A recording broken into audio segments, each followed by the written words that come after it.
बंगाल के नवाब सिराजुद्दौला को मारने के बाद, टीपू सुल्तान को हराने के बाद, सिंध के विलय के बाद, पंजाब को जीतने के बाद, इन सारे टॉपिक्स को हमने डिस्कस किया। और अब हम अंग्रेज़ों की उस पॉलिसी पर बात करेंगे जो पॉलिसी उन्होंने भारत के राजाओं या राज्यों के लिए अपनाई थी। इसमें सब्सिडरी अलायंस सबने सुना होगा, लॉर्ड वेलेस्ली की थी भाई सब्सिडरी अलायंस, सहायक संधि, डलहौजी की डॉक्ट्रिन ऑफ लैप्स और अंग्रेज़ों की बनाई गई कुछ और नीतियां जैसे रिंग फेंस पॉलिसी। दोस्तों, इस सेशन में, इस टॉपिक में हम लोग अंग्रेज़ों की उन तमाम पॉलिसीज़ पे बात करेंगे जिन पॉलिसीज़ के माध्यम से उन्होंने भारत के राजाओं को या भारत के राज्यों को अपने हित में इस्तेमाल किया। मैंने पहले भी कहा भैया कि अंग्रेज लोग बहुत ही प्यारे, समझदार, सियाणे और स्वार्थी लोग थे और उनके स्वार्थ की वजह से, उनकी स्वार्थ की पराकाष्ठा इतनी थी कि भारत के लोगों का आर्थिक शोषण तो उनका मुख्य ध्येय था ही, मगर भारत की राजनीतिक गुलामी उनका परम लक्ष्य बन गया। और भारत के उस समय के हमारे राजे महाराजे उनकी इन चालों को समझ नहीं पाए और देखते ही देखते भारत के कई सारी रियासतें जो कहने को स्वतंत्र थी मगर वो भी गुलाम बन गई अंग्रेजों की। इस चैप्टर में दोस्तों हम सबसे अच्छी एक पॉलिसी जिसका बहुत ही दूरगामी परिणाम हुआ, डॉक्ट्रिन ऑफ लैप्स, उस पर बहुत अच्छे से डिस्कस करेंगे। डॉक्ट्रिन ऑफ लैप्स जिसकी वजह से, या हम कहें तो वो भी एक कारण रहा था 1857 की क्रांति का। नमस्कार, मैं संजय सर नॉलेज कैंपस के इस ऑनलाइन प्लेटफॉर्म पर आपका स्वागत करता हूं। तो चलिए भैया शुरू करते हैं। टॉपिक है आपका, टॉपिक नंबर 12 है। अच्छा, 12 में कई सारे वीडियोज आएंगे, ध्यान रखिएगा, ठीक है। भारतीय राज्यों के प्रति ब्रिटिश नीति, the British policy towards the Indian states, क्या क्या पॉलिसी रही उस पर हम लोग बात करने वाले हैं। तो चलिए, हमें दरअसल इसमें 2-3 पॉलिसीज़ के बारे में पढ़ना है, ठीक है। इस सेशन में आपको 3-4 पॉलिसीज़ के बारे में हम लोग पढ़ेंगे। सबसे पहले बेटा बच्चा पॉलिसी होगी पॉलिसी ऑफ रिंग फेंस, घेरे की नीति। अब बोलो यार सर ये घेरा क्या होता है? घेरा मतलब क्या? हम तो घेरे का मतलब होता है गोल घेरा बना देना। कुछ वैसा ही गोल घेरा बनाया था अंग्रेजों ने अपने आप को बचाने के लिए। क्या पॉलिसी थी? पढ़ेंगे भैया, क्यों टेंशन लेता है। अधीनस्थ पृथक्करण की नीति, the policy of subordinate isolation. अधीनस्थ पृथक्करण, अपने सबऑर्डिनेट भी कर लेना और आइसोलेट भी कर देना, इस पॉलिसी को भी समझेंगे। अधीनस्थ संघ की नीति, policy of subordinate union, subordinate union. और खास तौर पे सबऑर्डिनेट यूनियन की जो पॉलिसी रही थी ना, वो 1935 के हमारा जो भारत सरकार अधिनियम आता है वहाँ से उसको हम पढ़ेंगे। तो दरअसल कुछ लोग, कुछ इतिहासकार 1935 से 1947 तक की ब्रिटिश नीति को समान संघ की नीति भी कहते हैं, पॉलिसी ऑफ इक्वल फेडरलिज्म कुछ लोग कहते हैं। अब ये पॉलिसी हमको डिस्कस करना है, क्या होती है रिंग फेंस पॉलिसी। सबसे पहले इसी पर बात करेंगे, घेरे की नीति, पॉलिसी ऑफ रिंग फेंस। ये कब से कब तक रहा बच्चा? 1757 से 1830 तक, 1813 तक। अब आप देखो 1757 में क्या हुआ?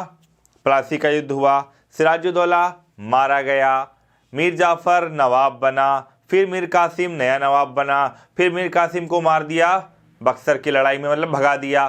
फिर नई पॉलिसी बनाई गई थी, नई संधियाँ गई थी, इलाहाबाद की संधियाँ। याद करो सब लोग याद करो। तो भैया इलाहाबाद की जो संधि बना दी थी, इलाहाबाद की जो संधि की गई थी, उस इलाहाबाद की संधि में आपको याद होगा कि अवध का नवाब युद्ध हार चुका था, मगर फिर भी अंग्रेजों ने उसके राज्य को कैप्चर नहीं किया, उसके राज्य को जीता नहीं। क्यों नहीं जीता भैया? क्या कारण था उसके पीछे? तो कारण था ये क्या?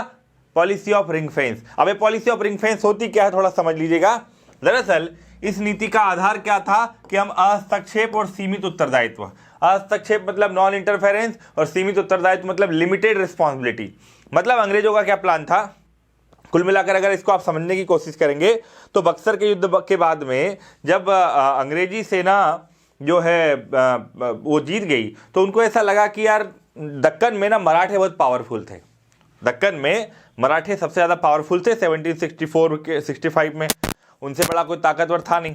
तो अंग्रेजों को क्या लगा कि हमें कुछ ऐसी पॉलिसी अपनानी चाहिए जिससे हम लोग मराठों के खतरों से बचे रहें, क्योंकि देखो उन्होंने बंगाल और बिहार को तो कैप्चर कर लिया था, किया था ना बंगाल और बिहार को कैप्चर, मगर अवध को अगर वो जीत लेते, अवध को कैप्चर कर लेते तो अवध की सीमाएं लग रही थी किससे, मराठाओं से। आप अगर मैप देखेंगे तो आपको समझ में आएगा, मराठाओं से सीमाएं लग रही थी। अब मराठाओं से सीमा लगने का मतलब सीधा ये हुआ कि उनसे झगड़ा, और उनसे झगड़ा होगा तो यार सीधी सी बात है यार वो हमको पीटेंगे, बहुत बुरा पीटेंगे। उस समय अंग्रेज लोगों को मराठे लोग जो है ना बहुत मारते थे, दबा के मारते थे।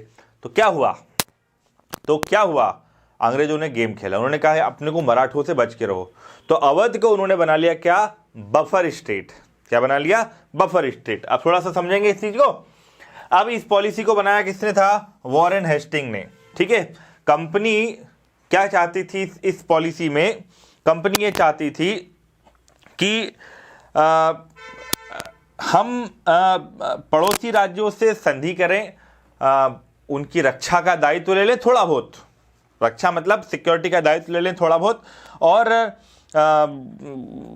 कहीं ना कहीं हम लोग सेफ रहें, क्योंकि अवध को हड़पने की कोशिश मराठे कर रहे थे और मराठाओं से बचाने के लिए अवध से समझौता कर लिया, अवध में अपनी सेनाएं डिप्लॉयड कर दी और अपने आप में इकोनॉमिकली स्ट्रांग हो गए।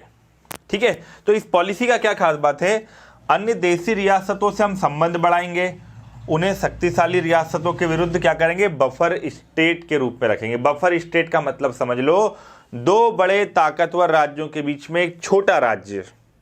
जैसे पहले तिब्बत भारत और चीन का बफर स्टेट हुआ करता था, मगर जब से तिब्बत को चीन ने हड़पा, आप देखो बाउंड्री पर क्या होने लगा, कॉन्फ्लिक्ट बढ़ गए, और कॉन्फ्लिक्ट इतने बढ़ गए थे कि 1962 में वॉर भी हो गया था। तो तिब्बत जब तक बफर स्टेट रहा तब तक भारत चीन के बीच में आपस में कोई मनमुटाव नहीं हुआ, मगर जैसे बफर स्टेट खत्म हुआ उसे क्या हो गया, मनमुटाव शुरू हो गया। और अभी हाल ही में तवांग में एक घटना घटित हो गई। कहने का सेंस ये है कि बफर स्टेट मतलब अब बंगाल और बिहार पर किसका कब्जा, अंग्रेजों का, ताकतवर राज्य, नीचे किसका हिस्सा है, मराठाओं का, अवध जो है बीच में फंस गया। उससे क्या हुआ कि दोनों का झगड़ा कभी नहीं हुआ, मतलब बाद में हुआ, उस समय नहीं हुआ। तो बफर स्टेट का मतलब ये होता है अवध को उन्होंने बना लिया ताकि आपस में हम लोग क्या ना करें, कॉन्फ्लिक्ट ना करें। इलाहाबाद की संधि इसी रिंग फेंस पॉलिसी की शुरुआत थी। इलाहाबाद की संधि याद करो, क्या बोला था अवध के राजा को कि भैया 50 लाख रुपए दे दे और तेरे यहाँ हमारी सेनाएं रहेंगी। भाई तेरे यहाँ सेना रखना यही तो सबसे बड़ी गलती होगी ना अवध के राजा की, क्योंकि वो तो उनके लिए, अंग्रेजों के लिए बड़े फायदे की चीज़ हो गई। अब देखो दूसरी बात है, यहाँ समझना, कंपनी ने क्या किया, सावधानी के तौर पर पड़ोसी राज्यों की सीमाओं की रक्षा करने की कोशिश कर ली कि चलो हम आपकी सिक्योरिटी करेंगे। उसमें क्या था, सिक्योरिटी हम देंगे आपको, मगर इससे अंग्रेजों का फायदा ये हो गया कि उनको उस राज्य में एक्सेस भी मिल गया, वहाँ की इकोनॉमिकल रिसोर्सेज भी मिल गए क्योंकि व्यापार करने की छूट मिल गई, और साथ ही साथ में ताकतवर राष्ट्र से झगड़ा भी नहीं हुआ।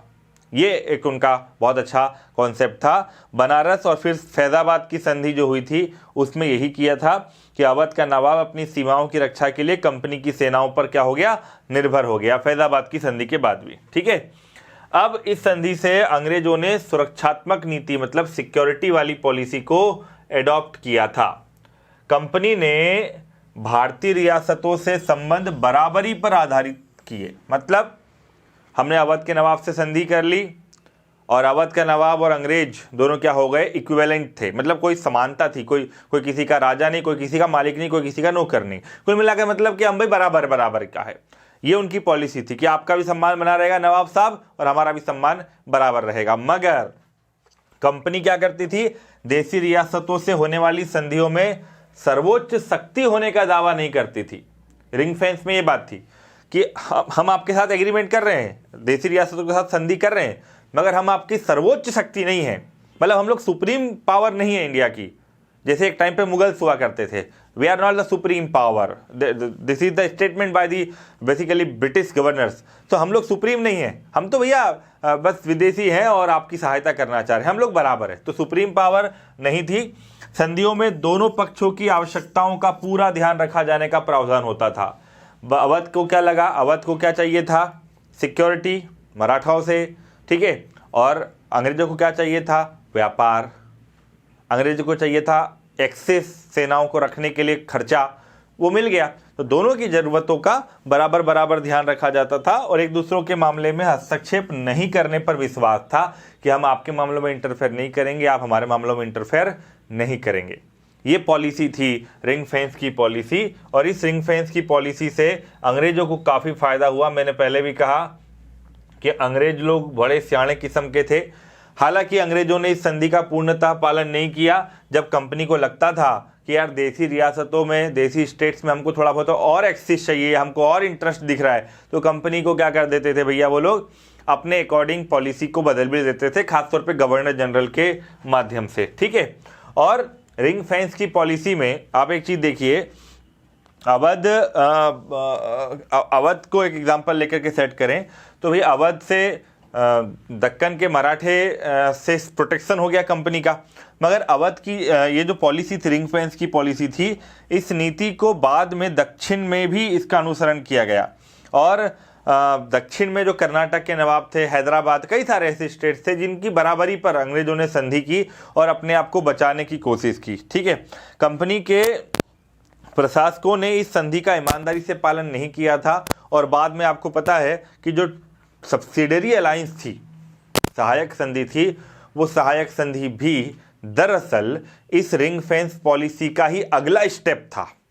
It was the extension of the ring fence policy. तो सब्सिडरी अलायंस क्या थी उसके बारे में हम अगले सेशन में आपसे बात करने वाले हैं। तो भैया जुड़े रहिए हमारे साथ में। जो बच्चा आप टेलीग्राम चैनल पे नहीं है, टेलीग्राम चैनल ज्वाइन कर लो। आपको डेली वहाँ पर प्रीलिम्स के लिए टेस्ट पेपर्स मिल रहे होंगे या मिलने वाले हैं।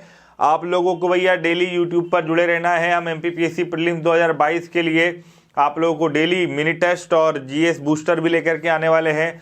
और साथ ही साथ में जिसको भी ऑनलाइन क्लासेस अटेंड करनी है, लाइव क्लासेस, वो अब से इंक्वायरी जनरेट करें, हम आप तक पहुँचने की कोशिश करेंगे। भैया सबसे इम्पोर्टेंट बात है, ये क्लास और ये चीज़ें आप लोगों तक फ्री है, दबा करके लोगों तक पहुंचाएं, कोशिश करें लोगों को इससे फ़ायदा हो, ठीक है। तो सब्सिडरी अलायंस पढ़ने वाले हैं अगले सेशन में। Thank you.